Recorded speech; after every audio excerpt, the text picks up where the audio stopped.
So we were out of town a couple of weeks ago. I was preaching down in SoCal, and so the family went with me because we were there with a former staff member of mine back in Arkansas. So great friends, so fun to see them. The idea that we're all out here in California now, he in San Diego, us up here in Sacramento, is fascinating to me because I never imagined that. So it's great to catch up and do all those things. But as we were down there on vacation, Silas kind of started complaining about a toe. It was hurting. We couldn't figure out what was going on. Was there a bug bite? Was it something like that? And then by the time we got back here, it was a little bit more significant. And so we thought we needed to take him to urgent care. So I got back on that Monday, so I took him to urgent care. By that time, we'd figured out it's probably an ingrown toenail. And so, I'm hoping for some antibiotics, but we know that sometimes that doesn't work. So you actually have to remove the toenail. And so we go into urgent care I haven't been to before. And the nurse is great, sets us all up. Silas has his toe kind of up on the table now. I'm sitting in the chair. A very young physician's assistant, who was brilliant, by the way, opens the door, says hello to me, goes, "I'm going to remove that toenail," and walks out. And I was kind of shocked in that moment, right? And then I thought, well, this is going to be interesting because, so Silas is 15, right? So I mean, it's been a while since I've taken him to the doctor, but whenever he was little, I would take him to the doctor, right? I'd be the one to have to pin him down whenever it came time for shots and all those kind of things. And he's in that great transition right now between, manhood and boyhood. And it literally, it's like a light switch that every single moment can kind of flip on and flip off. You're like, oh my goodness, he's a man in this moment. And other times you're like, no, he's still a teenager in what's taking place. And so the doctor came back in now with a very large needle, and I thought, well, this is going to be interesting to see. And I said, hey, buddy. I said, Mark and I, because, me and the doctor are best friends now. Mark and I, hey, we're the only ones in the room. You do need to be tough. You don't have to be cool. Like, if it hurts, it hurts. You need to cry, cry. And so sure enough, I mean, the doctor did 6 shots into the toe. And I watched as my boy sat there stone-faced. And I thought, something's changed here, right? I'm over there weeping, kind of grossed out by the whole scenario. But he was in the situation, and what I saw in that moment is all the outward physical maturity that you can see. I mean, literally, since the time we've been here 2.5 years, he's gone from right here on me to right here on me. But all that physical maturity that's been taking place in that moment, I've seen it in other ways too, no doubt. It's just evidence of a tremendous amount of emotional maturity that is taking place as well. One of the signs of an emotional maturity is the ability now to regulate your emotions, to express them properly when they need to be expressed, but at the same time to hold back, to recognize that what you're experiencing in the moment can be full and ripe of many different feelings, and yet it's not too overwhelming. You know that this exact moment could pass, and so you are no longer ruled by your emotions, while at the same time you don't have to stifle them away somewhere. That is a sign of maturity, and we see it in our children so often. Now, tonight, what I want us to look at is to look at in the mirror and to begin to ask the question, how emotionally mature are we? Now, I'll never forget years ago dealing with a volunteer situation back in Arkansas, and I was really struggling with this person, very gifted, very talented in so many ways, but trying to figure out how can I best pastor them, and they were, pastorally speaking, they were a little high maintenance. I know Bayside doesn't have any people like that, but back there we did, and so I was talking to one of our counselors who was there on staff with us, and she asked a very penetrating question that I never thought of. She said, Kevin, how old is he? And I said, he's probably 38.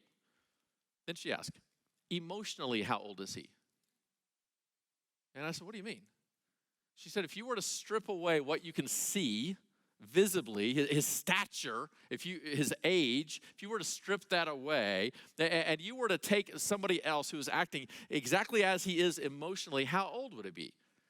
And I said, 13? And she said, yeah. She said, something has happened in his life to where for whatever reason, he got stuck emotionally at the age of 13. And while his body continued to mature, and in other areas he continued to mature as well, in that specific situation, he got stuck in that moment. And now in order to pastor him well, you have to kind of look back past the fact of how old he actually is physically. You now need to speak to him emotionally the same way you would speak to a 13-year-old. So here's my question for you tonight. How old are you? And then how old are you emotionally? And those two things are not the same. They are different, and that's okay. But now if there's a wide gap between those two, now we want to figure out a way, all right, how is it that I can mature in this area? What changes do I need to make? And let's mark something very clearly in this whole skills class. It's something I want to repeat every single session. None of these sessions are you going to walk out of and go, oh, I've got that skill down. You're not going to be, by the time these two sessions end, you're not going to walk out and go, okay, I'm emotionally regulated in every way possible now. It doesn't work that way. That's not my intention. I'm really good at not solving problems. That's what we're doing here. What I want to do is raise the issues, allow you to think about it, give you some tools of how to process it, and then it's very possible that one of these or two of these might really stick out, and then you'll want to get to work on that specific issue. But this issue of emotional regulation, I think by the time this session is over, you're going to see the value of it and the importance of it. And here's the truth. I think for the vast majority of us, it's something we've never even thought about. We've never even considered it. And at this moment, wherever you are, you're in this room for a reason. You are an adult. At this moment, you are responsible for your own emotionally maturing process. I can't change what's happened to you in the past. It's not your responsibility. It's not your fault in any ways. But from this moment on, you can take full responsibility for who you are, for how you're developing, and the impact that your own emotions now play on all relationships. So let's look at, this isn't in your notes, let's look at a couple issues regarding emotions, kind of review, for those of us who've been around this process before, kind of review of what are emotions. Don't forget, emotion. Emotion. It evokes motion. So it's our emotions now that drive action. Remember what Kurt Thompson said, that it's this wedding together now of logic plus emotion leads to wisdom. That what happens is emotion allows us to order properly facts that are present within our lives. That without emotion, you could take three random truths and they all be true, and you don't have the ability to figure out which one do I need to act on in this very moment. It's emotion that gives value to those things so that we can then determine how it is that we need to move forward. And so emotion is vital to who we are. Kurt Thompson, the psychiatrist who's also a Christian, basically says that it's emotion that now energizes the brain, that without emotion, our brain has no energy to dictate or to determine anything in any way. And here's the thing, emotion is intended to keep us safe, but sometimes it harms us. And when you and I begin to apply the wrong emotion, or basically when you and I begin to apply a right emotion, but in the wrong circumstance, the very thing intended to protect us can now actually begin to destroy us. So if you've ever seen my 4 chairs talk on communication, it comes from Crucial Conversations, that you see and act, you interpret, you feel, and then, you see and hear, you take in, so you experience the world, so you see and hear, you interpret that, you tell yourself a story, you feel, and then you act. Notice, every action is based on a feeling. Everything that you do is based on an emotion, because you cannot actually act without emotion. Now, that's going to be difficult for some of us in the room to take, and we're going to look at in just a little bit, because there's some of us who've written the story that we are so logical we aren't impacted by emotions. It's false. Every action we take now is built on an emotion. And so, to the extent that you and I can properly feel and be moved by emotion without being ruled by emotion, we can then act in the way that we want to act. And yet when you and I do not have the capability to recognize emotion, to put language to emotion, then in that moment we are not any longer in full control of how we're going to act. Or if we live in denial of those things or are ruled by those things, it's going to lead to actions that we don't want. And my guess is every single relationship in this room has experienced the negative byproducts of whenever we act in a way we wish we wouldn't have. And so this topic of emotional regulation is a vital topic. It's not easy by any means. It's a whole lot more fun to talk about how to manage your money and talk about communication, but at the root of so many of those other issues is actually this very skill. And to the extent that you and I can learn how to emotionally regulate, we can do many other things. So let's look at what is the emotional regulation. So emotional regulation now is the managing and controlling of one's emotional responses in different situations. So basically, there's not necessarily any emotion that's wrong. The question is, do we want to act on it in this moment? And we don't even want to get into deep judgment of what we're feeling. The question is, of the feelings that we have, which one is the most actionable at this moment to lead to the outcome that we desire? So I talk about this in Fearless Families a little bit. So God has created within us this tremendous ability to recognize danger that's out there, and it's called the fight, flight, or freeze response. You can also have the idea of collapse. Many of you have heard of fight or flight. So think about our ancestors, right? They're out on the tundra. And so they had this tremendous ability to look across the horizon and to locate danger that is there. And if they see the lion or the tiger or the bear, oh my, whatever they see out on the horizon, they can determine in that moment, what do we need to do to be safe? Is it so close that we need to now go out and fight it because we can't run? Is it far enough away that now we can actually sneak away and we can flee? Is it in this moment, has it not seen us yet, so we don't want to move in any way? So if we just freeze, kind of like a rabbit, maybe it won't see us. Or is it approaching to the extent, and the only way for us to emotionally handle our impending pain and death is to just collapse? And it's amazing how God has given us that fight or flight mechanism now to protect us, to assist us in this dangerous world in which we live. And that is a God-given gift that we need to exercise in a proper way. But here's the problem. That same mechanism that used in the proper way, when there is legitimate physical danger right there, is not necessarily useful when your wife comes in and says we need to talk. And suddenly your body kicks into fight or flight. And the very thing that exercised in one moment protects us, in the other moment now destroys us.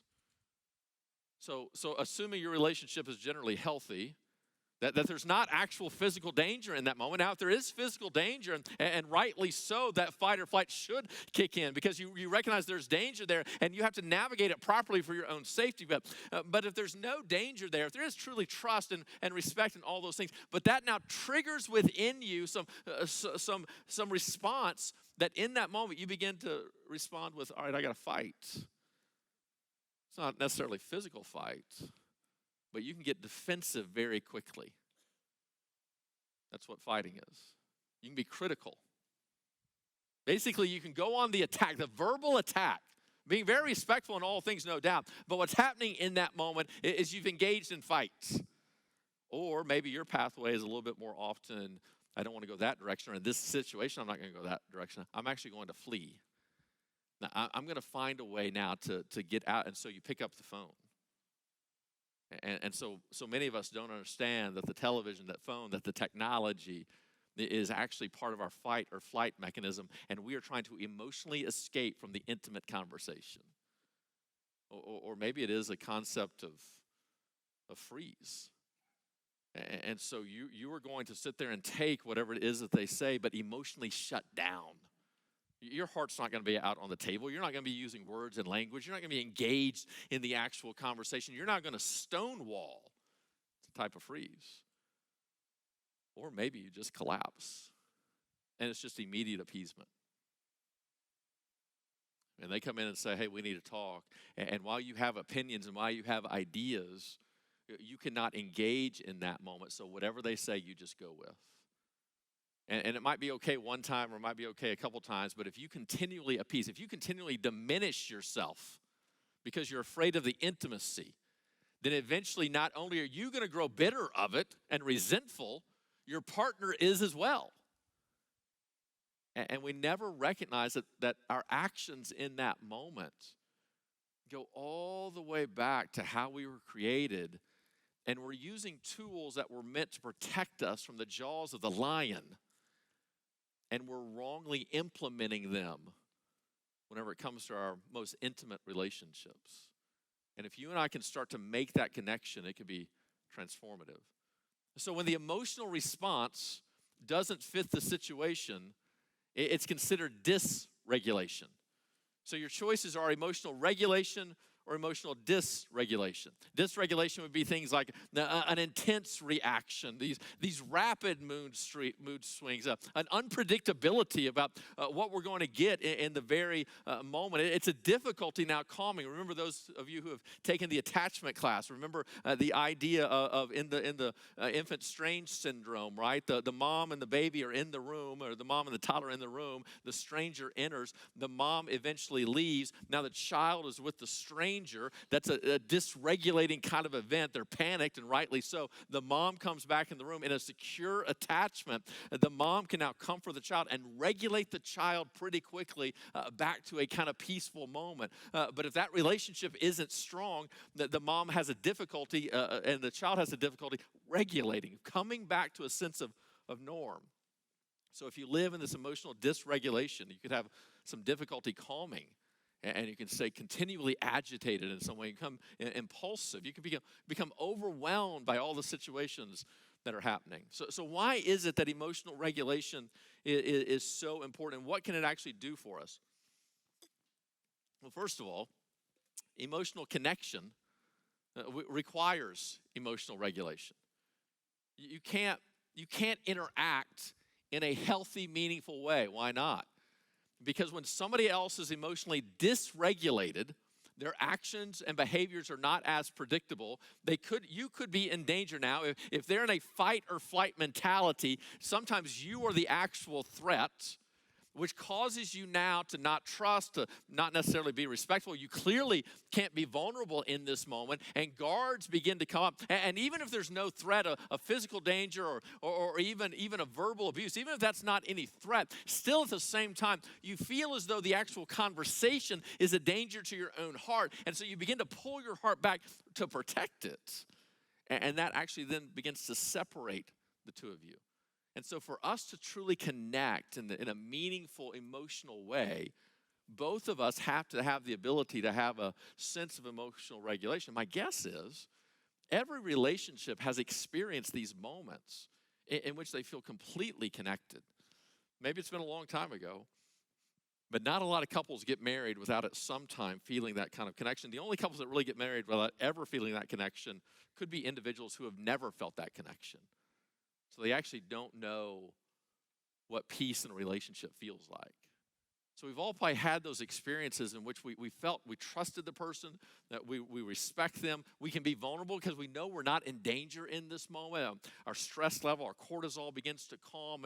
Maybe our bodies are flooded now with a sense of oxytocin. Maybe we tell them things that we've never said before. Maybe we connect just in a meaningful way, and we just feel at home in this moment.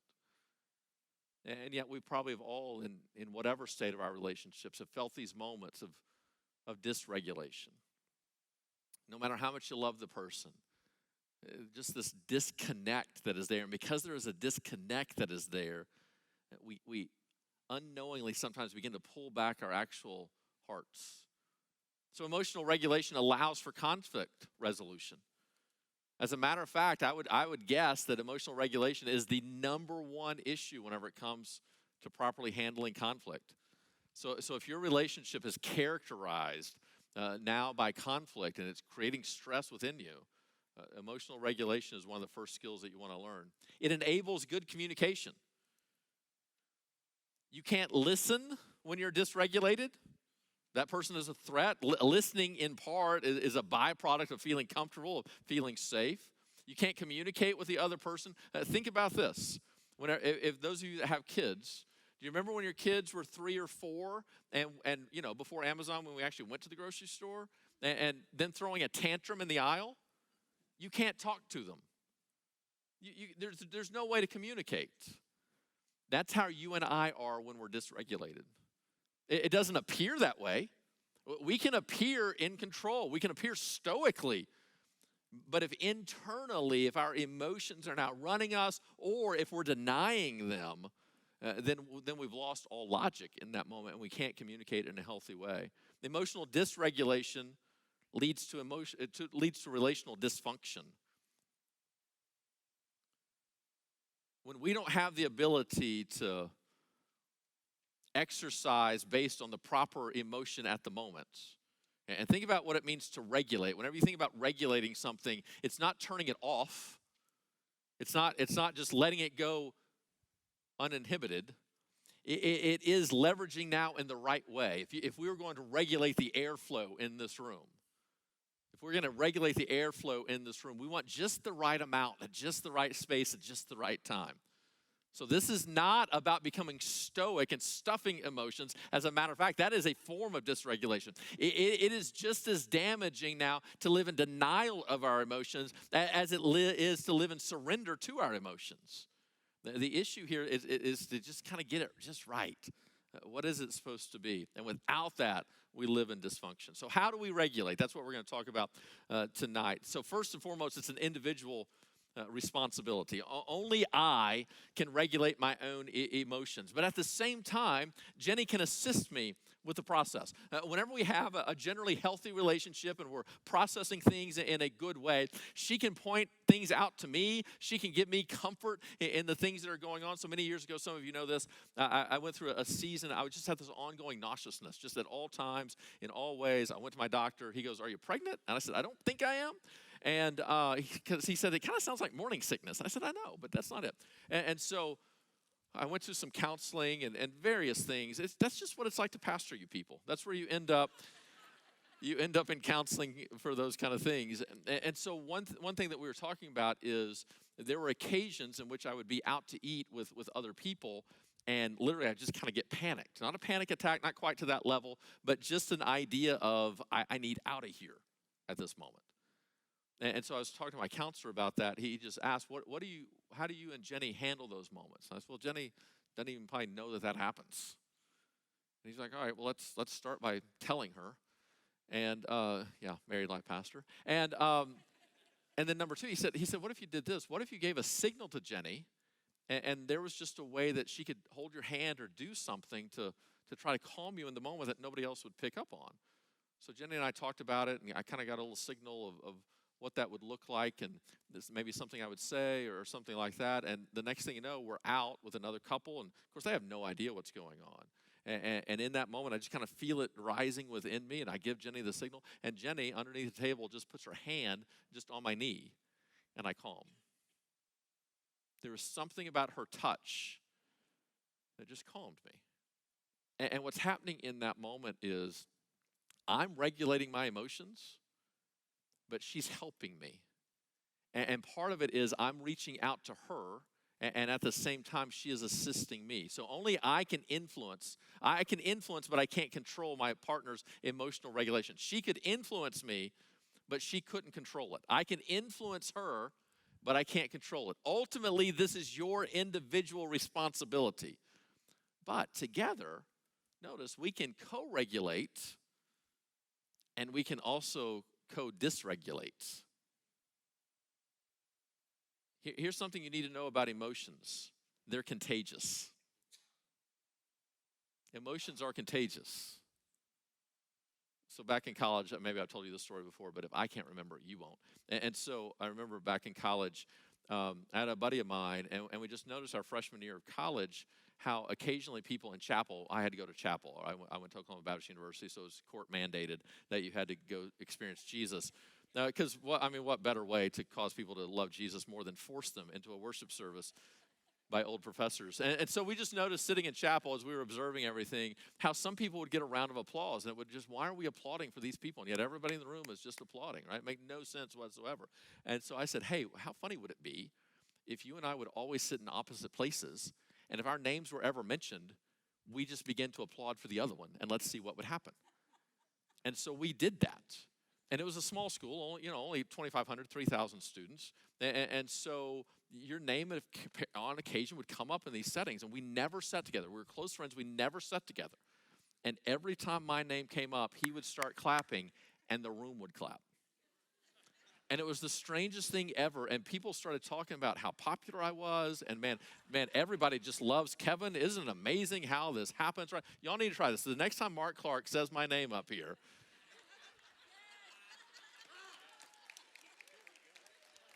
let's just see what happens. And the amazing thing is, there is a contagious kind of nature about emotions. We can either leverage that for our benefits, or we will be led by that for our detriment. You get that? I hope you did, because I just came up with it. We can either, that's why it's not in your notes. We can either leverage it for our benefit or be led by it for our detriment. And for a good number of couples in this room tonight, you are being led because of the dysregulation that's taking place. It is taking you to places you do not want to go. And if both of you would begin to figure out how to regulate your own emotions and then partner with each other and co-regulate together, the very thing that has been being destructive to your relationship can now be instructive and positive in such a powerful way. So that's what we're going to talk about in this next session.